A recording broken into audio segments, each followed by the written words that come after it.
નમસ્કાર. ગુજરાતની પ્રાથમિક શાળાઓમાં હેડમાસ્ટરની ખાલી જગ્યાઓ ભરવાનો મુદ્દો હંમેશાથી થોડો ગૂંચવણભર્યો રહ્યો છે. પણ હવે લાગે છે કે એક નવા સરકારી પરિપત્રથી આ બધું બદલાવા જઈ રહ્યું છે. તો ચાલો આ નવા નિયમો શું છે એને એકદમ સરળ ભાષામાં સમજીએ.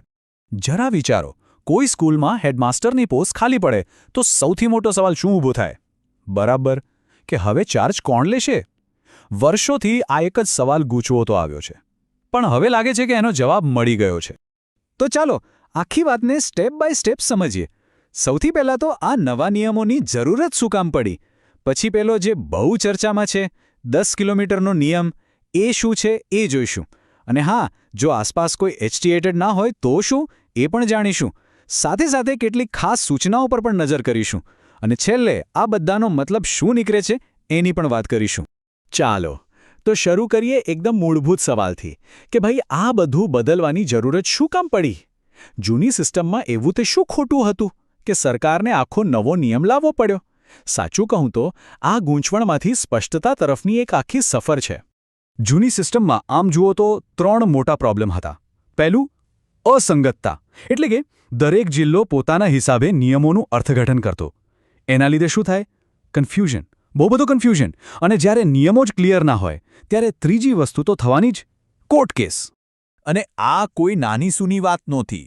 વિચારો, અલગ અલગ જિલ્લા, અલગ અલગ નિયમ, આ તો એક મોટો વહીવટી માથાનો દુખાવો બની ગયો હતો. એટલું જ નહીં, આના લીધે special civil application number 9498 of 2025 જેવા તો કેટલાય કોર્ટ કેસ થયા. પરિસ્થિતિ એટલી બધી વણસી ગઈ કે છેવટે ટીચર યુનિયનોએ જ સરકારને કહેવું પડ્યું કે ભાઈ હવે બહુ થયો, એક સ્પષ્ટ અને સમાન પોલિસી લાવો. તો આ બધી ગૂંચવણનો ઉકેલ શું? સરકારે શું કર્યું? એમણે રજૂ કર્યો નવો 10 કિલોમીટરનો નિયમ. અને હા, આખા પરિપત્રનો આ જ તો હીરો છે. હવેથી નિમણૂક માટે આ જ મુખ્ય રસ્તો છે. બસ આ એક જ આંકડો યાદ રાખી લો, 10 કિલોમીટર.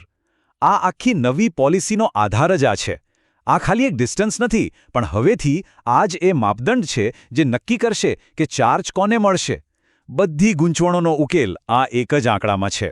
તો સવાલ એ છે કે આ નિયમ કામ કઈ રીતે કરશે? બહુ જ સિમ્પલ છે. માની લો કે કોઈ સ્કૂલમાં હેડમાસ્ટરની જગ્યા ખાલી પડે. તો સૌથી પહેલાં એ જોવાનું કે એની 10 કિલોમીટરની રેન્જમાં કોઈ બીજી સ્કૂલ છે જ્યાં પરમનન્ટ એચટીએટી હેડમાસ્ટર હોય. જો જવાબ હામાં આવે તો બસ વાત પૂરી. ચાર્જ કમ્પલસરી એ જ એચટીએટી હેડમાસ્ટરને સોંપવામાં આવશે. આખી પ્રોસેસ હવે એકદમ ક્લિયર કટ કરી દેવાઈ છે. સ્ટેપ 1, ખાલી જગ્યા શોધો. સ્ટેપ 2, 10 કિલોમીટરની અંદર સૌથી નજીકની એચટીએટી સ્કૂલ શોધો. સ્ટેપ 3, ત્યાંના હેડમાસ્ટરને ચાર્જ આપી દો. અને હા, હવે કોઈ ના નહીં પાડી શકે. જો કોઈ ના પાડે તો સીધી શો કોઝ નોટિસ મળશે. અને જો કારણ બરાબર ના લાગ્યું તો ડિસિપ્લિનરી એક્શન પણ લેવાશે. હવે કોઈ બહાનાબાજી નહીં ચાલે. પણ એક મિનિટ, એક સવાલ તો મગજમાં આવે જ કે માની લો 10 કિલોમીટરની અંદર કોઈ એચટીએટી હેડમાસ્ટર છે જ નહીં, તો શું સ્કૂલ હેડમાસ્ટર વગર જ ચાલશે? ના, બિલકુલ નહીં. સરકારે આ સિચ્યુએશન માટે પણ એક બીજો વૈકલ્પિક રસ્તો બતાવ્યો છે. તો હવે પિક્ચર એકદમ ક્લિયર છે. 2 રસ્તા છે. રસ્તો નંબર 1, જો 10 કિલોમીટરની અંદર એચટીએટી સ્કૂલ છે તો ચાર્જ ત્યાંના હેડમાસ્ટરને જશે.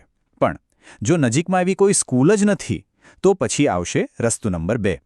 એમાં શું થશે? તો ચાર્જ એ જ સ્કૂલના સૌથી સિનિયર ટીચરને સોંપી દેવામાં આવશે. સિમ્પલ, બરાબર? તો આ બીજો રસ્તો કામ કેવી રીતે કરશે? સૌથી પહેલાં તો પાક્કું કરવામાં આવશે કે 10 કિલોમીટરના દાયરામાં સાચે જ કોઈ એચટીએટી સ્કૂલ નથી.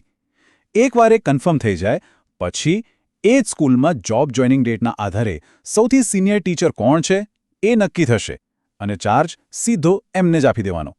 અને હા, અહીં પણ ના પાડવાના નિયમો તો સેમ જ છે. પહેલાં નોટિસ, અને જો કારણ સાચું લાગે તો પછી એમના પછીના સિનિયર ટીચરને ચાર્જ મળશે. ઓકે, તો મોટા મોટા નિયમો તો સમજાઈ ગયા. પણ કહેવાય છે ને કે the devil is in the details. એટલે કે ખરી ગૂંચવણ તો નાની નાની વાતોમાં જ હોય છે. એટલે ચાલો હવે કેટલીક એવી ખાસ સૂચનાઓ પર ધ્યાન આપીએ જે આખી વાતને વધુ ક્લિયર કરી દેશે અને જે જાણવી ખૂબ જ જરૂરી છે. અને અહીં એક ખરેખર ખૂબ જ સારો અને સંવેદનશીલ મુદ્દો પણ છે. પરિપત્રમાં સ્પષ્ટ લખ્યું છે કે દિવ્યાંગ શિક્ષકો માટે આ નિયમ ફરજિયાત નથી. એમની પાસે ચોઇસ છે. જો એમને ચાર્જ લેવો હોય તો લઈ શકે, પણ જો ના લેવો હોય તો બસ એક લેખિતમાં જાણ કરવાની રહેશે અને એમની સામે કોઈ જ એક્શન લેવામાં નહીં આવે. આ ખરેખર એક સારો નિર્ણય છે. હવે ખૂબ જ ઇમ્પોર્ટન્ટ વાત પર ધ્યાન આપજો. પરિપત્રમાં એકદમ ચોખ્ખું લખ્યું છે કે આ જે સિનિયોરિટીના આધારે ચાર્જ આપવાની વાત છે ને એ ફક્ત અને ફક્ત ટેમ્પરરી એરેન્જમેન્ટ છે અને પ્રમોશન, ટ્રાન્સફર કે પછી પગાર વધારા જેવી કોઈ પણ પરમેનન્ટ સર્વિસ મેટર સાથે કોઈ લેવા દેવા નથી. આ સ્પષ્ટતા બહુ જ જરૂરી હતી જેથી ભવિષ્યમાં કોઈ કન્ફ્યુઝન ના થાય. આ ઉપરાંત બીજી પણ કેટલીક નાની પણ મહત્વની વાતો છે. ફટાફટ જોઈ લઈએ. પહેલું, જે લોકો અત્યારે ચાર્જમાં છે એ લોકો નવા સેશન સુધી ચાલુ રહેશે. બીજું, કોઈનું ચાર્જ ન લેવાનું કારણ સાચું છે કે ખોટું એનો ફાઇનલ નિર્ણય જિલ્લા પ્રાથમિક શિક્ષણાધિકારી એટલે કે ડીપીઓ સાહેબ લેશે. ત્રીજું, આ જ નિયમો પગાર કેન્દ્ર શાળાઓને પણ લાગુ પડશે. અને સૌથી મોટી વાત, આ પરિપત્ર આવ્યા પછી જૂના બધા જ ઓર્ડર કેન્સલ. હવેથી આ જ ફાઇનલ છે. સારું, તો આટલા બધા નિયમો અને સૂચનાઓ પછી હવે એ સવાલ પર આવીએ કે આ બધાનો મતલબ શું? શાળાઓ અને શિક્ષકો માટે આનો શું અર્થ નીકળે છે? ચાલો આખા વિષયને એકદમ ટૂંકમાં સમરાઇઝ કરી લઈએ. આખી વાતમાંથી 4 મોટા ટેકઅવે છે. પહેલું, યુનિફોર્મિટી એટલે કે હવે આખા ગુજરાતમાં એક જ નિયમ. બીજું, ક્લેરિટી એટલે કે કોને ચાર્જ મળશે એનો ક્રમ એકદમ સ્પષ્ટ છે, કોઈ કન્ફ્યુઝન નહીં. ત્રીજું, અકાઉન્ટેબિલિટી એટલે કે હવે વગર કારણે ચાર્જ લેવાની ના પાડશો તો પરિણામ ભોગવવા તૈયાર રહેવું પડશે. અને ચોથું, સિમ્પ્લિફિકેશન એટલે કે હવે જૂના 10 પરિપત્રો યાદ રાખવાની ઝંઝટમાંથી મુક્તિ.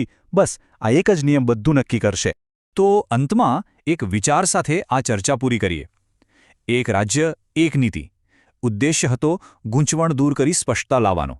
પણ સવાલ એ છે કે શું કાગળ પરની આ સ્પષ્ટતા ખરેખર શાળાઓના વહીવટને વધુ સરળ અને અસરકારક બનાવશે? આ તો હવે સમજ બતાવશે.